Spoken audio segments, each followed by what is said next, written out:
엄마, 이제 집은 제 명의로 해두셔야 합니다. 어차피 채권자들이 가져갈 거잖아요. 아들의 차가운 목소리에 순간 숨이 막혔습니다. 평생 자식들을 위해 살았던 어머니의 얼굴이 굳어지고 오래된 한옥 공기가 얼어붙었습니다. 대체 무슨 일이 있었길래 피부치 사이에서 이런 말이 나왔을까요? 억대 유산을 숨기고 가짜 파산을 선언한 어머니, 그리고 드러난 가족들의 진짜 얼굴. 그날 이후 집안엔 웃음 대신 의심과 배신만이 가득 찼습니다. 잠시 후 그 숨겨진 이야기의 전말을 전해드리겠습니다. 그 전에 잠깐 1초만 투자해서 구독, 좋아요 버튼을 꾹 눌러주시면 영상 제작에 큰 힘이 됩니다. 지금 바로 시작하겠습니다. 서울 변두리 오래된 한옥이 즐비한 골목길에 봄 햇살이 참하게 내려앉은 오전입니다. 저는 박영희, 올해로 62세가 되었습니다. 남편 박정수가 세상을 떠난 지도 벌써 3년이 지났네요. 그 후로 저는 골목 입구에 작은 분식집을 운영하며 조용히 지내고 있었습니다.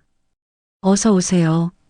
단골 손님이 들어서자 저는 익숙한 인사를 건넵니다. 김치찌개 한 그릇, 계란말이 하나. 언제나 똑같은 주문이죠. 이 작은 가게에서 하루하루를 보내는 일상이 이제는 제법 익숙해졌습니다. 남편이 살아있을 때는 상상도 못했던 일이었는데 말이에요. 아침 장사를 마치고 나면 저는 항상 마당에 나가 빨래를 널곤 했습니다. 한옥 마당 한가운데 서서 하늘을 올려다보면 남편과 함께 보던 그 하늘이 여전히 파랗게 펼쳐져 있었습니다.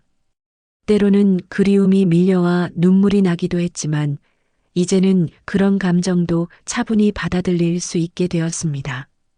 저희 부부에게는 자식이 셋 있습니다. 큰아들 박민수는 35세로 건설회사에 다니며 아내와 아이 둘을 키우고 있고 둘째 딸 박미영이는 32세로 남편과 함께 작은 카페를 운영하고 있습니다. 막내 아들 박민호는 29세인데 아직 결혼을 하지 않고 혼자 살고 있어요. 모두 각자의 삶을 살아가고 있습니다. 겉보기에는 평범한 홀몸 노인의 일상처럼 보일지도 모르겠습니다. 하지만 사실 저에게는 큰 비밀이 하나 있었습니다. 남편이 세상을 떠나기 전까지 우리 부부는 꽤 성공적인 삶을 살았거든요. 남편은 1980년대부터 부동산 투자를 시작해서 강남 일대의 상가 건물 몇 채를 소유하고 있었습니다. 지금 시세로 치면 35억 원 정도 되는 가치였죠. 거기에 제가 평생 모은 현금이 5억 원, 그리고 남편이 1990년대부터 조금씩 사모은 금괴가 시세로 2억 원 정도 됩니다. 합치면 총 42억 원이 넘는 재산을 가지고 있는 셈이었습니다. 하지만 이 사실을 자식들에게는 정확히 알리지 않았습니다. 그냥 아버지가 건물 몇 채 남겨주셨으니 걱정 없이 살 수 있다 정도로만 이야기했을 뿐이죠. 왜 그랬을까요? 처음에는 자식들이 걱정할까 봐서였습니다. 돈이 많다는 걸 알면 오히려 부담스러워 할 것 같았거든요. 그런데 시간이 지나면서 묘한 변화가 느껴지기 시작했습니다. 특히 서울 집값이 계속 오르면서 말이에요. 2018년경부터였을까요? 아이들이 모이는 자리에서 은근슬쩍 재산 이야기가 나오기 시작했습니다. 엄마, 요즘 상속세가 많이 나온다던데 미리 준비해 두시는 게 좋지 않을까요? 큰아들 민수가 처음 꺼낸 말이었습니다. 그때는 단순히 걱정해서 하는 말인 줄 알았어요. 하지만 점점 그런 이야기들이 잦아졌습니다. 엄마 건물들 관리 힘드시죠? 저희가 대신 해드릴까요? 엄마 혼자 살기엔 이 집이 너무 크지 않나요? 작은 아파트로 옮기시는 게 어떨까요? 이런 말들이 자꾸 나오는 거예요. 처음에는 효심이라고 생각했습니다. 하지만 어느 날 깨달았어요. 아이들이 저를 걱정해서 하는 말이 아니라 자신들의 상속분을 걱정해서 하는 말이라는 걸 말이죠.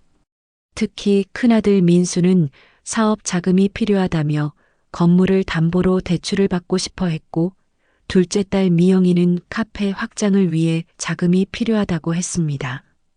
그런 모습들을 보면서 저는 점점 서늘한 기분이 들기 시작했습니다. 내가 살아있는데 벌써 내 재산을 어떻게 나눌지 계산하고 있다는 생각이 들었거든요. 정작 저와 함께 보내는 시간은 점점 줄어들면서 말이에요. 예전에는 일주일에 한 번씩은 꼭 안부를 묻던 아이들이 요즘에는 한 달에 한 번 안부 전화가 고작이었습니다. 그런데 전화 내용은 항상 비슷했어요. 엄마 건강하세요? 혹시 몸이 안 좋으시면 바로 연락하세요. 그리고 혹시 재산 정리 같은 거 생각해 보셨어요? 이런 식이었습니다. 처음엔 걱정해서 하는 말인 줄 알았는데 점점 진짜 의도가 무엇인지 알게 되었죠. 어느 날 저녁 분식집 정리를 마치고 혼자 앉아 있는데 문득 남편 생각이 났습니다. 여보, 당신이 살아계셨다면 이런 상황을 어떻게 생각하셨을까요? 남편 사진을 바라보며 혼잣말을 했습니다. 남편은 늘 자식들이 우리 재산만 바라보지 않고 진짜 우리를 사랑했으면 좋겠다고 말씀하셨거든요. 그날 밤 저는 오랫동안 잠을 이루지 못했습니다. 과연 제 자식들은 저를 어떻게 생각하고 있는 걸까요? 정말로 저를 사랑해서 걱정해 주는 건지 아니면 상속받을 재산이 걱정되어서 그러는 건지 그 진실을 알고 싶다는 생각이 들기 시작했습니다. 그런 의심이 들기 시작한 지 얼마 되지 않아 결정적인 사건이 일어났습니다. 2024년 4월 어느 화요일 오후였어요. 분식집에서 저녁 장사 준비를 하고 있는데 큰아들 민수에게서 전화가 걸려왔습니다. 엄마, 안녕하세요. 요즘 어떻게 지내세요? 평소보다 더 정중한 목소리였습니다. 뭔가 부탁할 일이 있을 때 민수가 쓰는 톤이었죠. 응, 그냥 그렇게 지내고 있다. 무슨 일이냐? 저는 일부러 담담하게 대답했습니다. 엄마, 죄송한 말씀인데 혹시 보증을 좀 서주실 수 있을까요? 역시나 그런 이야기였습니다. 이번에 정말 큰 사업 기회가 생겼어요. 아파트 신축 공사인데 성공하면 10억은 벌 수 있을 것 같습니다. 그런데 은행에서 보증인을 요구하네요.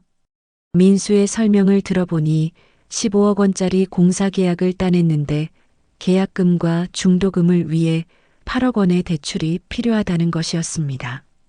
그런데 민수 개인의 신용으로는 한계가 있어서 제 건물을 담보로 잡혀달라는 요청이었죠. 민수야, 작년에도 비슷한 이야기 했었잖니? 저는 조심스럽게 말했습니다. 작년 여름에도 민수는 사업 자금이 필요하다며 5천만 원을 빌려갔었거든요.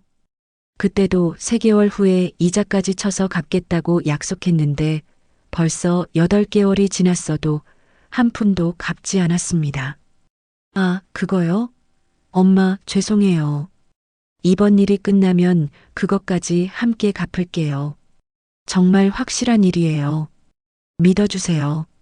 민수는 다급한 목소리로 말했습니다. 하지만 저는 뭔가 석연치 않았어요. 정말 확실한 사업이라면 왜 은행에서 까다롭게 구는 걸까요? 민수야, 엄마가 나이도 많고 사업에 대해서는 잘 모르잖니.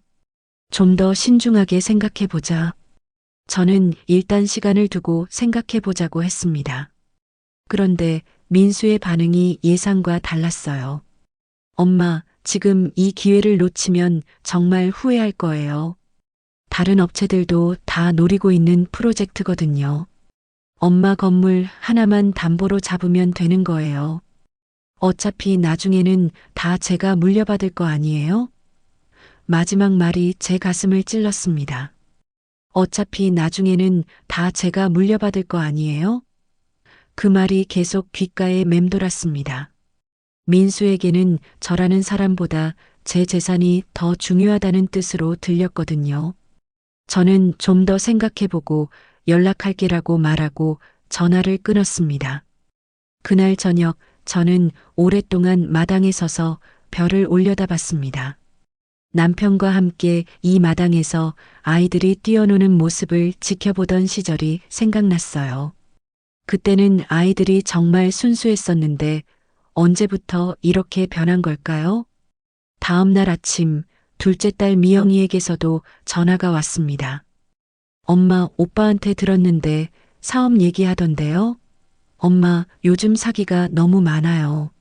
조심하세요. 처음에는 저를 걱정해서 하는 말인 줄 알았습니다. 그리고 엄마, 혹시 재산 정리 같은 거 생각해 보셨어요? 요즘 시대에 노인 혼자 사는 거 정말 위험해요. 보이스피싱도 많고 사기꾼들도 많고. 미영이의 말을 듣고 있자니 뭔가 이상했어요. 오빠가 사업 제안을 했으니까 자신도 뭔가 챙겨야겠다는 생각을 하는 것 같았거든요. 미영아, 엄마가 아직 정신 멀쩡하다. 걱정하지 마라. 저는 웃으며 대답했지만 속으로는 복잡했습니다. 엄마, 그런 게 아니라 미리미리 준비해 두시라는 뜻이에요.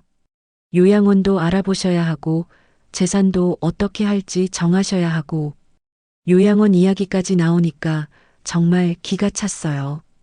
저는 아직 건강하고 분식집도 운영하고 있는데 벌써 요양원 이야기를 하다니요. 미영아, 엄마가 언제 요양원 간다고 했니? 아니에요. 그런 게 아니라 만약을 대비해서요. 그날 밤 저는 남편 사진 앞에 앉아서 한참을 울었습니다. 여보, 우리 애들이 이렇게 변할 줄 몰랐어요. 저를 사랑해서가 아니라 제 재산 때문에 걱정하는 것 같아요. 남편 사진 속에 따뜻한 미소가 저를 위로해 주는 것 같았지만 마음 한구석은 여전히 쓸쓸했습니다.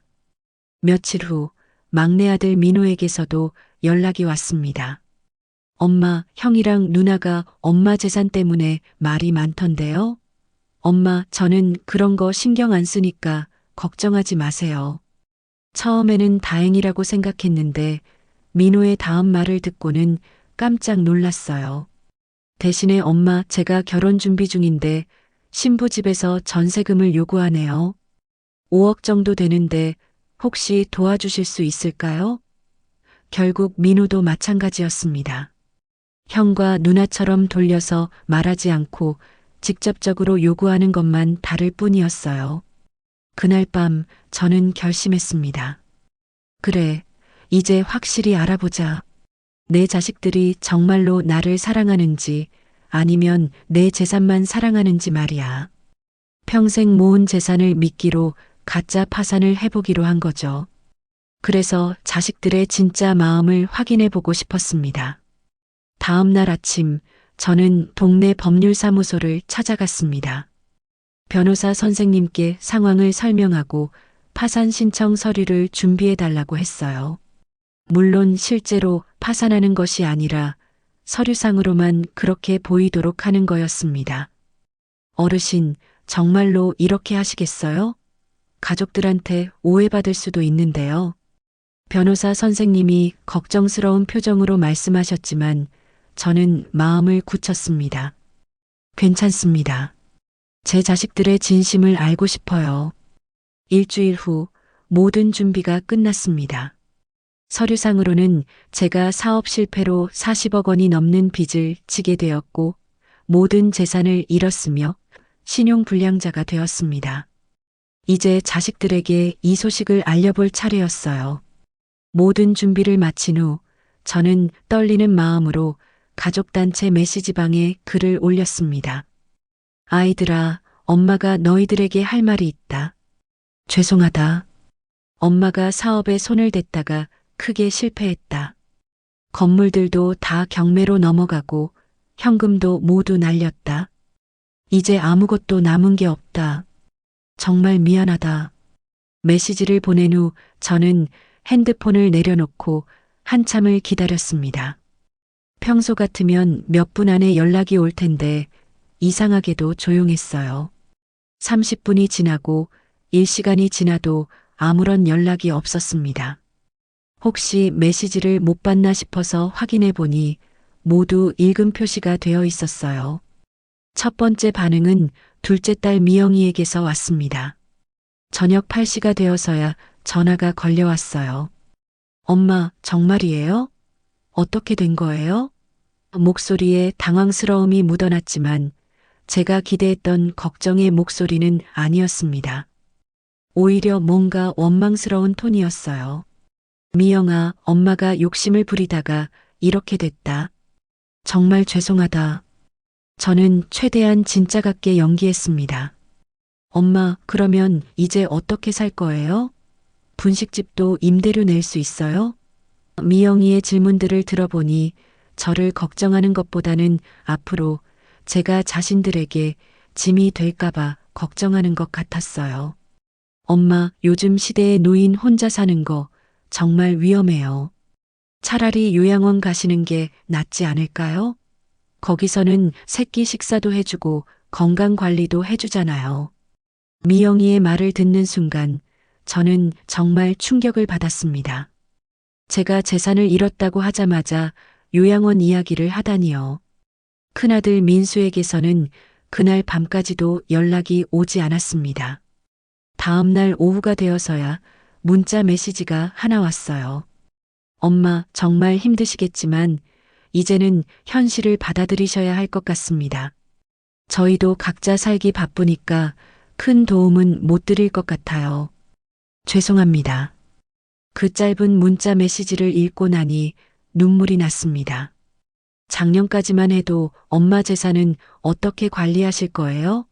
라며 관심을 보이던 아들이 제가 가난해졌다고 하자 큰 도움은 못 드릴 것 같다고 하다니요. 이게 정말 제가 키운 아들이 맞나 싶었어요. 막내 민호는 그나마 솔직했습니다. 전화를 걸어와서 엄마 정말 다 없어진 거예요? 그러면 제 결혼 자금은 어떻게 하죠? 라고 직접적으로 물어봤어요. 적어도 돌려서 말하지는 않았으니까 차라리 나았습니다. 가장 놀라운 건 자식들의 반응과는 정반대로 다른 사람들이 저를 찾아오기 시작했다는 거였어요. 분식집 단골 손님인 김할머니가 제일 먼저 오셨습니다. 영희야, 내가 반찬 좀 해왔다. 혼자 있으니까 제대로 못 챙겨 먹을까봐 걱정돼서. 김할머니는 70이 넘으신 분인데도 직접 미역국이랑 나물 반찬을 해오셨어요. 할머니, 제가 어떻게 이런 걸 받아요? 뭔 소리야? 우리 나이에 뭘 따져? 서로서로 도우며 사는 거지. 할머니의 따뜻한 말씀에 저도 모르게 눈물이 났습니다. 옆집에 사는 최 아주머니도 매일같이 안부를 물어오셨어요. 영희 씨, 혹시 필요한 거 있으면 언제든지 말해요. 우리가 이웃인데 뭘. 최 아주머니는 평소에 인사만 나누던 사이였는데 제가 어려워졌다는 소식을 듣고 이렇게 챙겨주시는 거였어요. 분식집 근처 슈퍼 사장님도 놀라운 일을 해주셨습니다. 사장님, 앞으로 외상으로 하셔도 돼요. 급한 건 아니니까 나중에 여유 생기실 때 주시면 됩니다. 평소에 현금으로만 거래하던 분이 이런 말씀을 해주시다니 정말 감동적이었어요. 그런데 정작 제 자식들은 점점 더 멀어져 갔습니다. 일주일이 지나도 큰아들 민수는 한 번도 안부를 묻지 않았어요. 둘째 딸 미영이는 이틀에 한 번씩 전화를 걸어오긴 했지만 내용은 항상 비슷했습니다. 엄마, 이제 정말 요양원 생각해 보세요. 제가 알아본 곳이 있는데 한 달에 150만 원 정도예요. 저희가 조금씩 보태드릴게요. 미영이는 계속 요양원 이야기만 했어요. 제가 아직 건강하니까 혼자 살 수 있다고 해도 엄마 나이에 혼자 사는 건 위험해요라며 고집을 부렸습니다. 어느 날 저녁 저는 문득 깨달았습니다. 이게 진짜 인연이구나. 혈연관계라고 해서 무조건 가까운 사이가 아니고 남이라고 해서 무조건 먼 사이가 아니라는 걸 말이에요.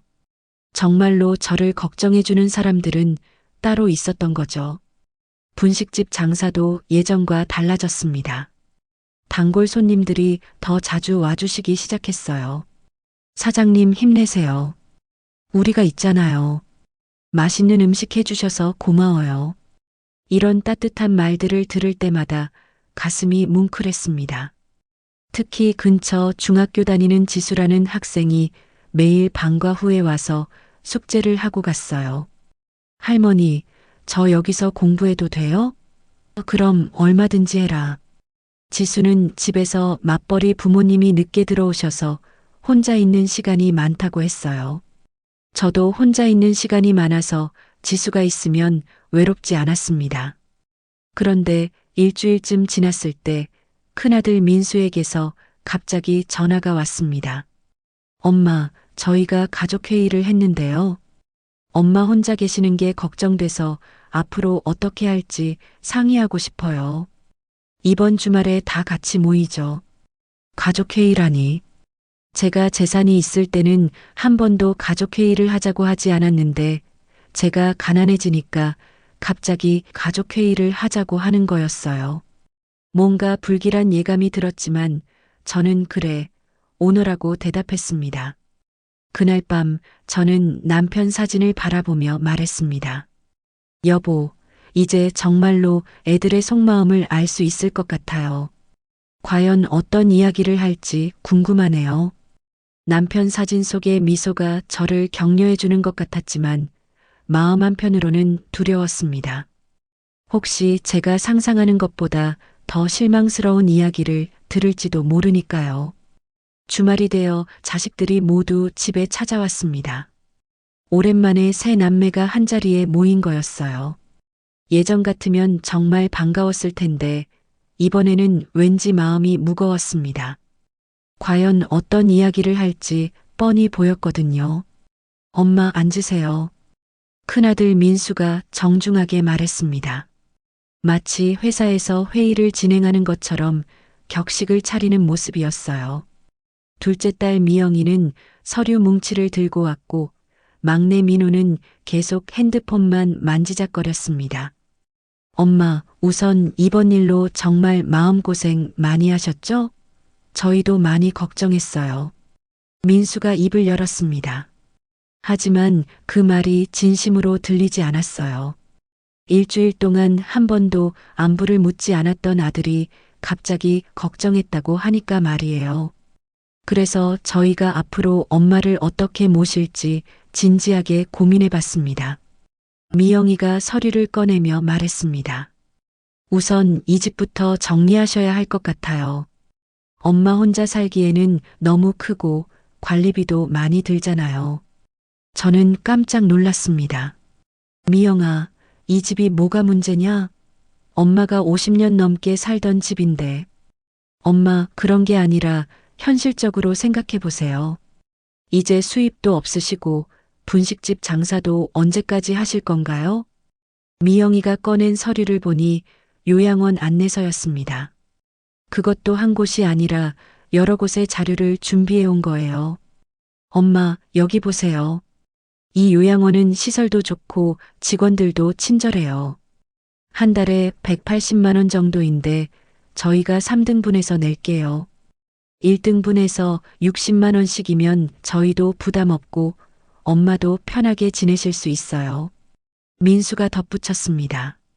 마치 이미 다 계산해 놓은 것처럼 말하는 거예요. 그리고 이 집은 팔아서 요양원비에 보태시면 되고요. 제 가슴이 답답해졌습니다. 너희들은 엄마를 요양원에 보내고 싶구나? 엄마, 그런 게 아니에요. 엄마 건강을 생각해서 하는 말이에요. 미영이가 당황한 듯 말했지만 제 눈에는 다 보였어요. 이미 다 계산해 놓고 온 거라는 게 말이에요. 그리고 엄마, 솔직히 말씀드리면 저희도 각자 경제적으로 어려워요. 민수가 조심스럽게 말을 꺼냈습니다. 제 사업도 잘 안 되고 있고 미영이도 카페 운영이 쉽지 않다고 하고요. 민호는 결혼 준비 때문에 돈이 많이 들어가고 결국 본심이 나왔습니다. 제가 재산이 있을 때는 도움을 받으려고 했는데 이제 제가 가난해지니까 부담스러워하는 거였어요. 그러니까 엄마를 요양원에 보내자는 거냐? 제 목소리가 떨렸습니다. 엄마, 왜 그렇게 부정적으로 생각하세요? 요양원이 나쁜 곳이 아니에요. 오히려 또래분들과 어울리며 즐겁게 지내실 수 있어요. 미영이가 설득하려고 했지만 저는 화가 치밀어 올랐습니다. 미영아, 엄마가 아직 멀쩡하다고. 왜 자꾸 요양원 이야기만 하니? 엄마, 멀쩡하다고 하지만 실제로는 어떤지 몰라요. 혼자 살면서 치매라도 오면 어떻게 할 거예요? 치매 이야기까지 나오니까 정말 기가 막혔어요. 저는 아직 62세인데 벌써 치매 걱정을 하다니요. 그럼 너희들은 엄마가 치매에 걸리기를 바라는 거냐? 그때 막내 민호가 입을 열었습니다. 엄마, 사실 저도 결혼하면 신부랑 쌀 집이 필요해요. 혹시 이 집을 저희가 쓸 수 있을까요? 요양원비 대신에 이 집을 저에게 주시면 어떨까요? 순간 정적이 흘렀습니다. 민수와 미영이가 민호를 쳐다보는 표정이 심상치 않았어요. 야, 내가 뭔데 혼자 집을 차지하려고 하니? 민수가 화를 내며 말했습니다. 형은 뭘 했다고? 형도 엄마한테 사업 자금 달라고 했잖아. 민호도 지지 않고 맞받아쳤어요. 그건 빌려달라는 거였어. 내가 집을 달라는 거랑은 다르다고. 뭐가 달라? 어차피 나중에는 셋이서 나눠 가질 거 아니야? 민호의 말에 미영이도 끼어들었습니다. 민호야, 내가 너무 성급한 것 같아. 엄마가 아직 살아계시는데. 누나도 요양원 보내자고 했잖아. 그럼 이 집은 어떻게 할 건데? 민호가 소리를 질렀습니다. 이제 세 남매가 서로 얼굴을 붉히며 다투기 시작했어요. 저는 그 모습을 보며 정말 마음이 아팠습니다. 제가 재산을 잃었다고 하자 저를 걱정하는 것이 아니라 서로 누가 더 적게 부담할지, 누가 더 많이 가져갈지만 계산하고 있었던 거예요. 그만해라. 저는 결국 소리를 질렀습니다. 엄마가 아직 죽지도 않았는데 벌써 유산 분배 이야기냐? 그리고 요양원은 누가 가고 싶어서 가는 줄 아니? 자식들이 모두 조용해졌습니다. 하지만 그들의 표정을 보니 제 말을 별로 달갑게 생각하지 않는 것 같았어요. 엄마, 저희가 엄마 걱정해서 하는 얘기예요. 민수가 억지로 웃으며 말했습니다. 걱정? 정말 나를 걱정해서 하는 말이냐? 저는 더 이상 참을 수가 없었어요. 너희들이 내 재산만 걱정하는 거 아니냐? 엄마, 무슨 말씀을 그렇게 해. 미영이가 당황하며 말했지만 저는 이미 화가 머리끝까지 올라 있었습니다. 내가 재산 있을 때는 언제 와서 이런 가족회의 했니? 그때는 오히려 내 재산 어떻게 물려받을지만 궁금해했잖니. 그날 오후 자식들은 서로 불편한 기색을 내비치며 돌아갔습니다. 민수는 마지막에 엄마 그래도 현실적으로 생각해 보세요라고 말했고 미영이는 요양원 자료는 두고 갈게요라고 했어요. 민호는 아무 말도 하지 않고 그냥 나가버렸습니다. 집이 다시 조용해지니까 더욱 쓸쓸했어요. 저는 마당에 나가서 남편과 함께 심었던 매화나무를 바라봤습니다. 여보, 우리 애들이 정말 이런 애들이었나요? 제가 너무 잘못 키운 건가요? 그날 밤 저는 잠을 이루지 못했습니다. 과연 제가 이 가짜 파산을 계속해야 할지 아니면 진실을 털어놓아야 할지 고민이 되었어요. 하지만 한 가지는 확실했습니다. 지금까지 본 자식들의 모습이 그들의 진짜 마음이라는 거였죠. 가족회의 이후 며칠간은 조용했습니다. 자식들은 서로 연락도 하지 않는 것 같았고 저에게도 별다른 소식이 없었어요. 그런데 일주일쯤 지났을 때 예상치 못한 일이 벌어졌습니다. 화요일 저녁이었어요. 분식집 장사를 마치고 설거지를 하고 있는데 밖에서 큰 소리가 들려왔습니다. 형이 뭔데 혼자 다 차지하려고 해. 내가 언제 혼자 차지한다고 했어? 너나 정신 차려. 밖으로 나가보니 큰아들 민수와 막내 민호가 골목에서 큰 소리로 다투고 있었어요. 둘째 딸 미영이도 와 있었는데 말리기는커녕 오히려 기름을 붓는 것 같았습니다. 오빠, 민호 말도 일리가 있어요. 엄마 집을 누가 물려받을지는 엄마가 정하시는 거잖아요. 미영아, 내가 무슨 상관이야? 너는 이미 결혼해서 나간 몸이잖아. 민수가 화를 내며 말했습니다. 뭐, 나간 몸? 오빠, 나도 엄마 딸이에요. 미영이도 목소리를 높였어요. 그럼 너는 요양원비 60만 원도 안 낼 거야? 그건 별개 문제죠. 저는 어이가 없어서 계속 지켜보고 있었는데 점점 상황이 심각해졌어요. 야, 박민호. 내가 형한테 그렇게 말해도 되는 거야? 민수가 민호의 가슴팍을 밀었습니다. 형도 만만하게 보지 마. 나도 엄마 아들이야. 민호도 지지 않고 민수를 밀어붙였어요. 그러자 둘이 정말로 몸싸움을 시작했습니다. 얘들아, 그만해. 제가 소리쳤지만 들리지 않는 것 같았어요. 도둑놈. 엄마가 힘들어하는데 집이나 차지하려고. 누가 도둑놈이야. 너나 정신 차려. 두 아들이 서로 멱살을 잡고 넘어졌습니다. 미영이는 오빠들, 그만해요. 라고 외쳤지만 말릴 생각은 없어 보였어요. 그때 옆집 최 아주머니가 나오셨어요. 이게 무슨 일이야? 밤늦게 왜 이렇게 시끄러워? 아주머니 죄송해요. 애들이 좀. 제가 사과하려고 했는데 민수가 큰 소리로 외쳤습니다. 아주머니, 저놈이 엄마 집을 혼자 차지하려고 해요. 형이 거짓말해요. 형이 먼저 엄마 재산 노렸잖아요. 민호도 지지 않고 소리쳤어요. 동네 사람들이 하나둘 나오기 시작했어요. 김할머니, 슈퍼 사장님, 심지어 근처 아파트 사람들까지 구경하러 나왔습니다. 제 얼굴이 화끈거렸어요. 이렇게 창피한 일이 벌어질 줄은 몰랐거든요. 엄마 재산이 뭐가 남았다고 그래. 미영이가 갑자기 소리쳤습니다. 엄마가 다 날렸잖아. 이제 남은 건 이 낡은 집뿐이야. 그 말을 듣고 동네 사람들이 웅성거리기 시작했어요. 그래도 집값이 얼마인데 최소 5억은 될 거야. 민호가 대답했습니다. 5억을 셋이 나누면 1억 6천씩인데 내가 다 가져가려고 하잖아. 내가 언제 다 가져간다고 했어. 이제 정말 동네 망신이었어요.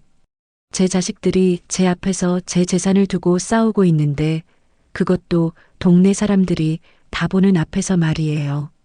저는 정말 부끄러웠습니다. 그만해라. 저는 더 큰 소리로 외쳤어요. 동네 사람들이 다 보고 있잖니. 창피하지도 않니?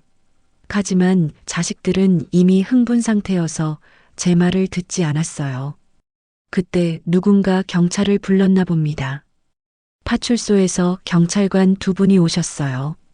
여기 신고 들어왔는데 무슨 일입니까?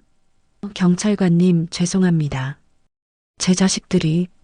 저는 정말 죽고 싶었어요. 아저씨들, 진정하세요. 무슨 일로 싸우는 거예요? 경찰관이 민수와 민호를 떼어놓으며 물었습니다. 이 사람이 저희 어머니 재산을. 형이 먼저. 두 아들이 동시에 말하기 시작하자 경찰관이 손을 들어 제지했어요. 한 분씩 차례대로 말씀하세요. 그리고 여기는 공공장소니까 조용히 하세요. 결국 경찰서까지 가는 일은 없었지만 동네 사람들 앞에서 이런 일이 벌어진 게 정말 부끄러웠습니다. 경찰관들이 가신 후에도 자식들은 서로 노려보며 서 있었어요. 이제 됐니? 제가 차가운 목소리로 물었습니다. 엄마 앞에서 엄마 재산 가지고 싸우는 게 재미있었니? 자식들이 고개를 숙였지만 여전히 서로를 원망하는 표정이었어요. 엄마, 저는 잘못한 게 없어요. 형이 먼저. 민호야, 그만해라. 저는 정말 지쳤어요. 너희들 모두 집에 가라. 엄마는 혼자 있고 싶다. 엄마.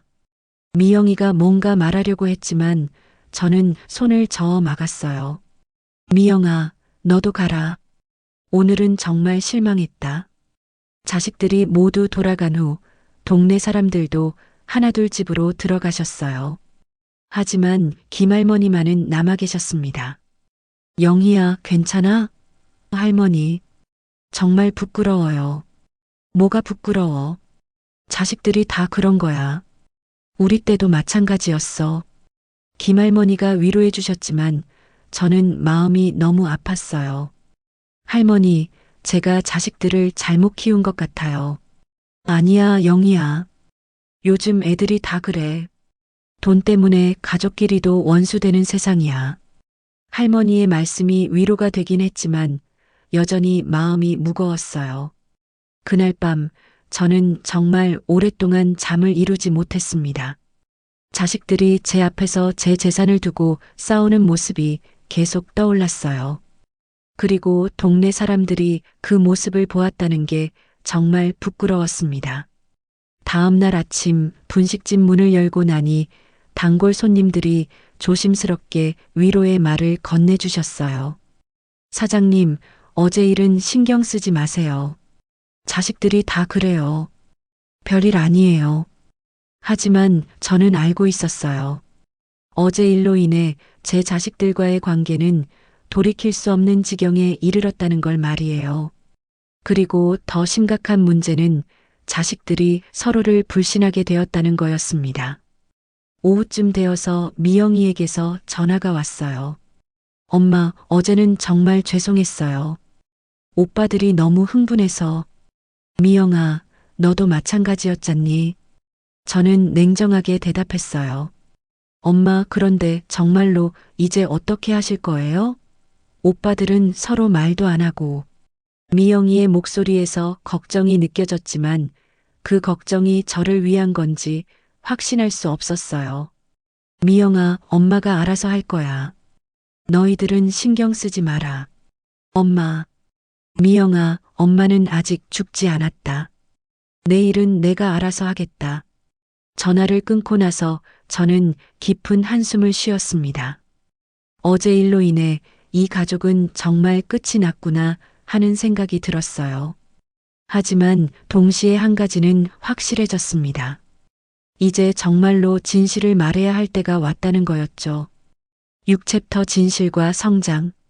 어제 밤의 소동 이후 며칠 동안 저는 분식집 문을 닫고 집에만 있었습니다. 동네 사람들 얼굴을 보기가 부끄러웠거든요. 그 며칠간 저는 계속 남편 사진 앞에 앉아서 긴 시간을 보냈습니다. 여보, 제가 이 일을 너무 오래 끌어온 것 같아요. 애들이 서로 원수가 되어버렸어요. 남편 사진을 바라보며 혼잣말을 했습니다. 사진 속 남편의 따뜻한 미소가 저를 바라보고 있었지만 이번에는 뭔가 다른 메시지를 전하는 것 같았어요. 문득 남편이 생전에 했던 말이 떠올랐습니다. 영희야, 돈이 사람을 바꾸는 게 아니라 사람 속에 원래 있던 걸 드러내는 거야. 그리고 진짜 중요한 건 돈이 아니라 마음을 나눌 수 있는 사람이 옆에 있는 거지. 그 말이 가슴에 깊이 박혔어요. 남편 말이 맞았습니다. 제가 가짜 파산을 한 것도 자식들이 서로 싸우게 된 것도 결국 돈 때문이었어요. 하지만 정작 중요한 건 마음을 나누는 관계였는데 저는 그걸 놓치고 있었던 거죠. 그런 생각을 하면서 지난 몇 주를 돌이켜보니 정말로 저를 걱정해준 사람들이 따로 있었어요.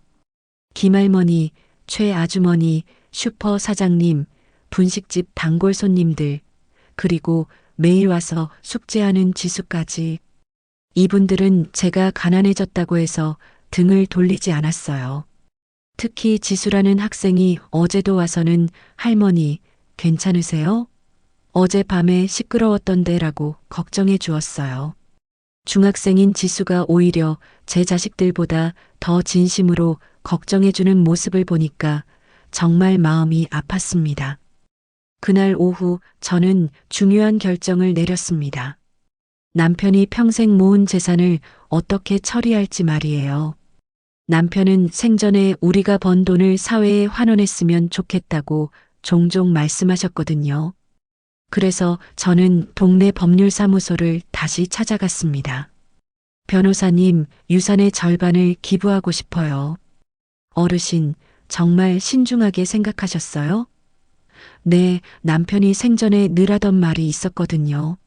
남편 박정수는 살아생전에 이 지역 아이들을 위한 장학사업에 관심이 많았어요. 매년 성적이 우수하지만 형편이 어려운 학생들에게 장학금을 주곤 했거든요. 그래서 저는 재산의 절반인 20억 원을 정수 장학재단을 만들어 기부하기로 했습니다. 나머지 절반은 자식들을 위해 남겨두되 함부로 쓸 수 없게 신탁으로 묶어두기로 했어요. 매달 일정 금액만 받을 수 있고 큰 돈이 필요할 때는 정당한 사유가 있어야만 인출할 수 있도록 말이죠. 어르신, 자녀분들이 알고 계세요? 변호사님이 걱정스럽게 물어보셨어요. 아직 모릅니다. 하지만 곧 알려줄 거예요. 그 전에 제가 해야 할 일이 있거든요. 그 일이라는 건 바로 진실을 고백하는 거였어요. 자식들에게 제가 가짜 파산을 했다는 걸 말하고 왜 그렇게 했는지 설명해 주는 거였죠. 하지만 그냥 말로만 하는 게 아니라 그들이 제 마음을 정말로 이해할 수 있도록 해야 했어요. 집에 돌아와서 저는 가족 단체방에 메시지를 보냈습니다. 애들아, 엄마가 너희들에게 할 말이 있다. 이번 주말에 모두 집에 와라. 중요한 이야기다. 그리고 이번에는 제가 주도권을 잡기로 했어요. 자식들이 저를 어떻게 생각하는지는 이미 확인했으니까 이제는 제가 그들에게 무엇을 말하고 싶은지 전달할 차례였거든요. 주말이 되어 자식들이 다시 모였습니다. 지난번과는 달리 서로 말도 하지 않고 어색한 분위기였어요. 큰아들 민수와 막내 민호는 아예 눈도 마주치지 않았고 둘째 딸 미영이만 어색하게 웃으며 분위기를 띄우려고 했어요. 앉아라. 저는 이번에는 단호한 목소리로 말했습니다. 엄마가 너희들에게 고백할 게 있다. 자식들이 긴장한 표정으로 저를 바라봤어요. 사실 엄마는 파산하지 않았다. 저는 직접적으로 말했습니다. 모든 재산이 그대로 있다. 건물도 현금도 금괴도 다 그대로 있어. 자식들의 표정이 급변했어요. 엄마, 그게 무슨 말씀이에요? 민수가 당황하며 물었습니다. 말 그대로다. 엄마가 거짓말을 한 거야. 파산 신청도 가짜고 빚도 가짜야. 그럼 왜 그런 거짓말을? 미영이가 물어보려고 했는데 저는 손을 들어 제지했어요. 끝까지 들어봐라. 엄마가 왜 그랬는지 설명해 줄게. 너희들이 엄마를 진짜로 걱정해서 그런 말들을 하는 건지 아니면 상속받을 재산이 걱정되어서 그러는 건지 알고 싶었어. 저는 차분하게 설명했습니다. 그래서 가짜로 가난해진 척 했더니 너희들의 진짜 마음을 알 수 있었지. 자식들이 모두 할 말을 잃었어요. 특히 민수는 얼굴이 새하얗게 변했고 미영이는 당황한 표정으로 고개를 숙였어요. 민호만 그럼 집은 어떻게 되는 거예요? 라고 물었는데 저는 그 질문을 듣고 또 한 번 실망했습니다. 민호야, 지금 그게 중요하니? 저는 냉정하게 말했어요. 엄마가 왜 이런 일을 했는지가 중요한 거 아니냐? 그때 미영이가 울먹이며 말했습니다. 엄마, 죄송해요. 저희가 정말 잘못했어요. 미영아, 사과할 건 따로 있어. 엄마한테 사과할 게 아니라 너희끼리 사과해야 할 거 아니냐? 저는 지난 며칠간 깊이 생각한 결과를 그들에게 알려주었습니다. 엄마는 재산의 절반을 아버지 이름으로 장학재단에 기부하기로 했다. 나머지 절반은 너희들을 위해 신탁으로 만들어서 매달 일정액만 받을 수 있게 할 거야. 엄마, 그건... 민수가 뭔가 말하려고 했지만 저는 계속했어요. 그리고 이 집은 엄마가 살아있는 동안은 엄마가 살 거고 엄마가 세상을 떠나면 그때 너희들이 상의해서 정해라. 그날 오후 자식들은 모두 조용히 돌아갔습니다. 큰 소리로 다투지도 않았고 서로 원망하는 말도 하지 않았어요. 아마 제 고백이 너무 충격적이어서 아직 정리가 안 된 것 같았습니다. 하지만 저는 후련했어요. 드디어 진실을 말했으니까요. 그리고 남편이 원했던 대로 사회에 환원도 할 수 있게 되었고요. 이제 정말로 새로운 시작을 할 수 있을 것 같았습니다. 진실을 고백한 후 일주일 정도는 조용했습니다. 자식들에게서 아무런 연락이 없었어요. 아마 제 말을 소화하는데 시간이 필요했을 거예요. 저는 그 시간 동안 다시 분식집 문을 열고 평범한 일상을 보냈습니다. 단골 손님들은 사장님, 얼굴이 밝아지셨네요 라고 말씀해 주셨어요.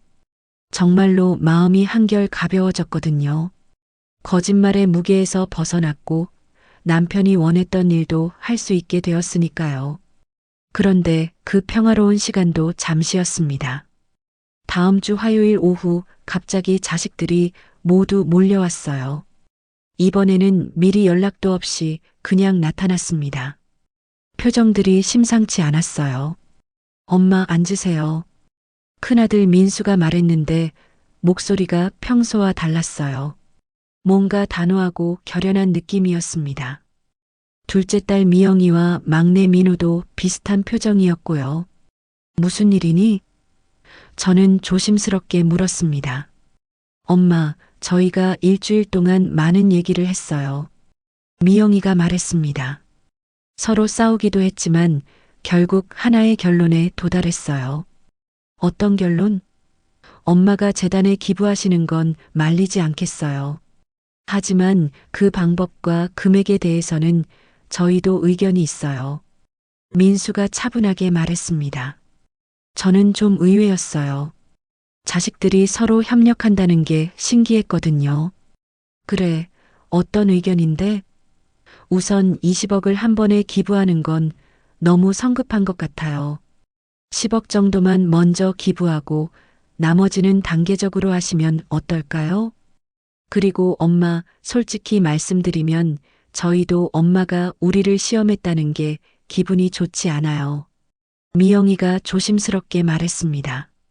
물론 저희가 잘못한 부분도 있지만 엄마도 저희를 믿지 못했잖아요. 그 말을 듣고 저는 뭔가 이상하다는 느낌이 들었어요. 자식들이 갑자기 이렇게 논리적으로 말하는 게 어색했거든요. 너희들이 정말 그런 생각을 하는 거냐? 엄마, 저희는 진심이에요. 민우가 말했습니다.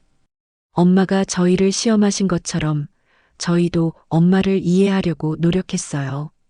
그래서 나름대로 타협안을 생각해 봤어요. 타협안? 네, 기부 금액은 10억으로 줄이고 나머지 재산은 저희가 관리해 드리겠어요. 엄마가 원하시는 대로 신탁을 만들되 저희가 직접 관리하는 거죠. 저는 점점 불쾌해졌어요. 자식들이 마치 저와 협상을 하는 것 같았거든요. 너희들이 뭔데 엄마 재산을 관리해 주겠다는 거니? 엄마, 그런 뜻이 아니에요. 민수가 당황하며 말했습니다. 저희가 엄마를 도와드리겠다는 뜻이에요. 엄마 혼자서 이런 큰 일을 처리하시기 어려우시잖아요.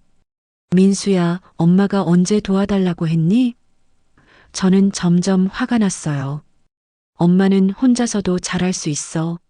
엄마, 하지만 20억이라는 돈은 정말 큰 돈이에요.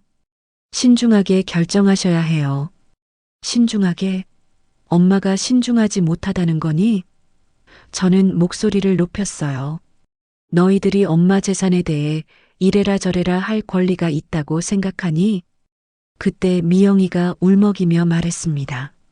엄마, 저희는 정말 엄마를 걱정해서 하는 말이에요. 엄마가 혼자 결정하시면 나중에 후회하실 수도 있잖아요. 후회? 내가 뭘 후회한다는 거냐? 엄마, 만약에 나중에 병원비나 요양비가 많이 들면 어떻게 하실 거예요? 20억을 다 기부하시면 저희도 엄마를 제대로 모실 수 없어요. 결국 본심이 나왔네요. 저를 걱정하는 척하면서 결국은 자신들이 받을 돈이 줄어드는 게 걱정이었던 거예요. 너희들은 여전히 엄마 돈만 생각하고 있구나. 엄마, 그런 게 아니에요. 민호가 소리쳤습니다. 저희도 엄마가 우리를 시험한 게 정말 속상해요. 우리를 믿지 못해서 거짓말까지 하시면서 시험하다니. 그래, 엄마가 너희를 시험했어. 그런데 너희들이 시험에 통과했다고 생각하니? 저는 냉정하게 물었어요. 너희들이 보여준 게 뭐였는지 생각해봐라. 엄마가 우리를 그렇게 몰아세우셨잖아요. 민수가 화를 내며 말했습니다. 갑자기 파산했다고 하시니까 저희도 당황해서 그런 거예요. 당황해서? 당황하면 엄마를 요양원에 보내자고 하는 거니? 당황하면 엄마 집을 팔자고 하는 거니? 제 목소리가 떨렸어요. 그건 미영이가 말을 못하고 머뭇거렸어요. 엄마, 저희도 각자 살기 어려워서 어려우면 어려운 대로 살면 되잖니. 왜 엄마 재산에 의존하려고 하니? 그때 민호가 갑자기 소리쳤습니다.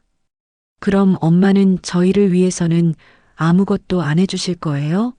아버지가 평생 모은 돈인데 저희가 조금이라도 받으면 안 되는 거예요? 받으면 안 된다는 게 아니라 받을 자격이 있느냐는 거야. 제가 대답했어요. 너희들이 지금까지 보여준 모습으로 봐서는 자격이 없어 보인다. 자격이 없다고요? 민수가 얼굴을 붉히며 말했습니다. 저희가 엄마 아들 딸 아니에요? 당연히 상속받을 권리가 있는 거 아닌가요? 권리? 너희들이 엄마한테 해준 게 뭐가 있어서 권리를 주장하니? 저는 더 이상 참을 수 없었어요. 엄마가 힘들 때 옆에 있어 준 적이 있니? 엄마를 진심으로 걱정해 준 적이 있니? 자식들이 모두 할 말을 잃었어요. 그들도 자신들의 행동을 되돌아보고 있는 것 같았어요. 하지만 여전히 납득하지 못하는 표정이었습니다. 엄마, 그래도 저희는 엄마 자식이에요. 미영이가 마지막으로 말했습니다. 혈육을 저버리실 거예요? 혈육을 저버리는 게 아니라 너희들이 먼저 저버렸잖니. 그날 오후 자식들은 서로 얼굴을 붉히며 집을 나갔습니다. 민수는 엄마 후회하실 거예요 라고 말했고 미영이는 저희도 더 이상 참지 않겠어요 라고 했어요. 민호는 아무 말 없이 그냥 나가버렸습니다. 저는 그들이 떠난 후 마당에 나가서 오랫동안 서 있었어요. 이제 정말 끝이구나 하는 생각이 들었습니다. 하지만 동시에 시원한 기분도 들었어요. 더 이상 거짓된 관계를 유지할 필요가 없어졌으니까요. 자식들과의 마지막 대화 이후 한 달 정도가 지났습니다. 그동안 저는 많은 변화를 겪었어요. 우선 약속대로 20억 원을 정수 장학재단에 기부했습니다. 남편의 이름을 딴 재단이 만들어지는 것을 보니 뿌듯했어요. 재단 설립식에는 지역 주민들과 학생들이 많이 참석해 주셨어요. 특히 제가 돌봐주던 지수가 할머니 덕분에 제 후배들이 장학금을 받을 수 있게 됐어요 라고 고마워하는 모습을 보니 정말 의미 있는 일을 했다는 생각이 들었습니다. 자식들은 처음에는 연락이 전혀 없었어요. 아마 제 결정에 대해 받아들이기 어려웠을 거예요. 그런데 한 달쯤 지나고 나서 둘째 딸 미영이에게서 먼저 연락이 왔습니다. 엄마, 안녕하세요. 목소리가 예전과 달랐어요. 좀 더 조심스럽고 겸손한 톤이었습니다. 응, 미영아. 어떻게 지내니? 엄마, 그동안 정말 많은 생각을 했어요. 제가 정말 잘못했던 것 같아요. 미영이는 제가 기부한다는 소식을 신문에서 봤다고 했어요. 그리고 그 기사를 보면서 자신이 얼마나 이기적이었는지 깨달았다고 말했습니다. 엄마, 정말 죄송해요. 엄마를 진심으로 걱정한 게 아니라 제 자신만 생각했어요. 미영아, 엄마도 너를 시험한 건 미안하다. 하지만 그렇게라도 하지 않으면 너희들의 진심을 알 수 없었어. 엄마, 이해해요. 저희가 너무 못됐죠. 미영이와의 대화는 예전과 달랐어요. 돈 이야기는 전혀 나오지 않았고 정말로 제 안부를 묻고 걱정해주는 느낌이었습니다. 엄마, 앞으로는 진짜로 엄마를 잘 모실게요.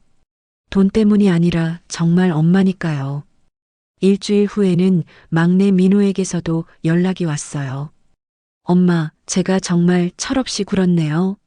엄마가 살아계신데 집 달라고 하다니. 정말 부끄러워요. 민호도 많이 반성한 것 같았어요. 민호야, 너도 결혼 준비하느라 조급했을 거야. 엄마가 이해한다.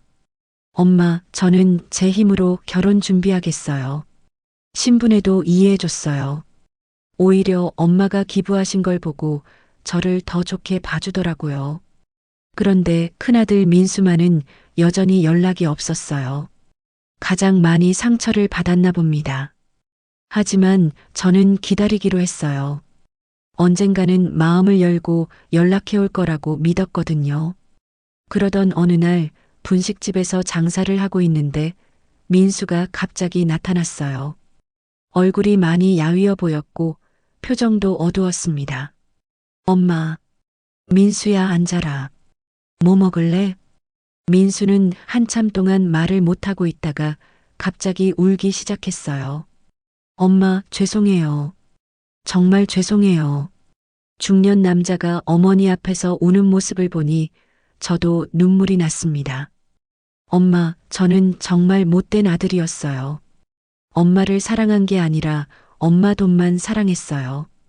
민수야, 엄마가 가짜 파산하셨을 때 저는 엄마를 걱정한 게 아니라 제가 받을 돈이 없어진 걸 걱정했어요.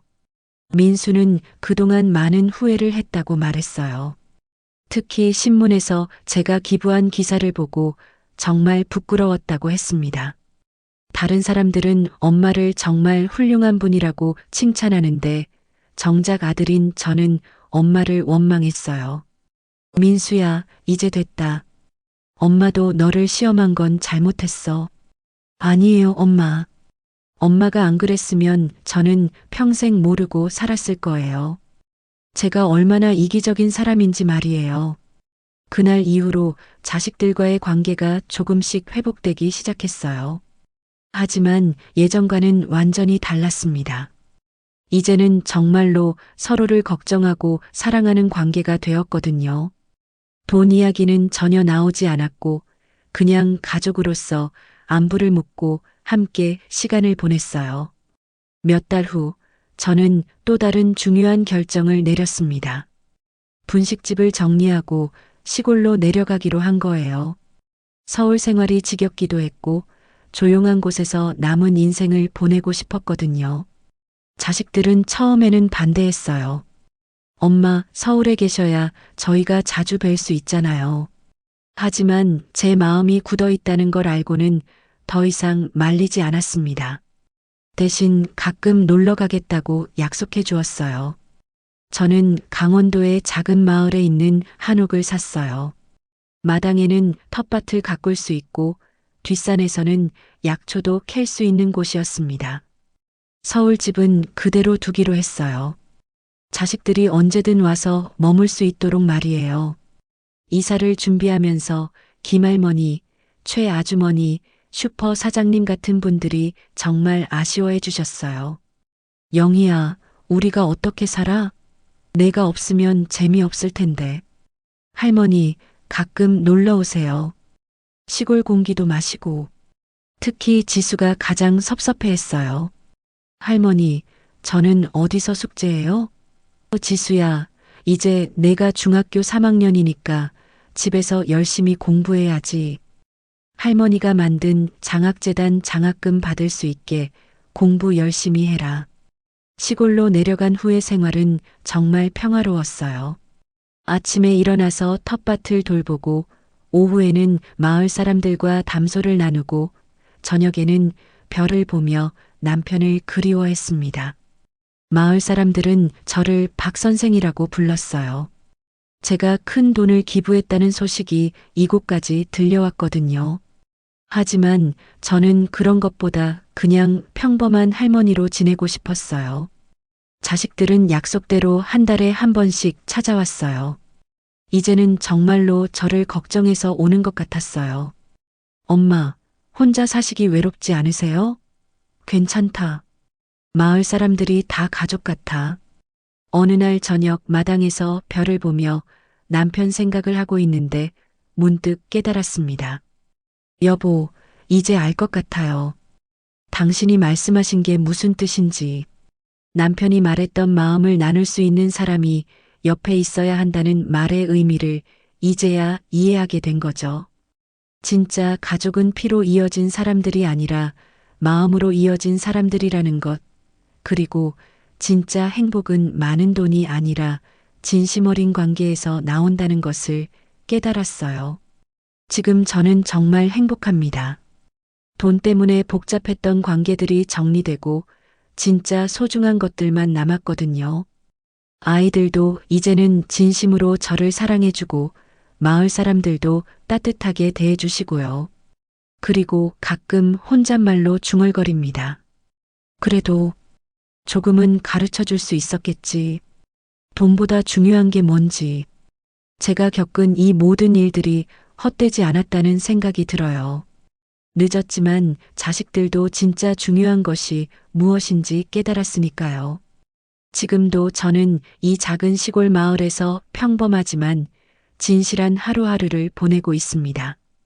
텃밭에서 기른 채소를 이웃들과 나누고 마을 아이들에게 옛날 이야기를 들려주며 남편의 사진 앞에서 오늘 하루 있었던 일들을 이야기해 주면서 말이에요.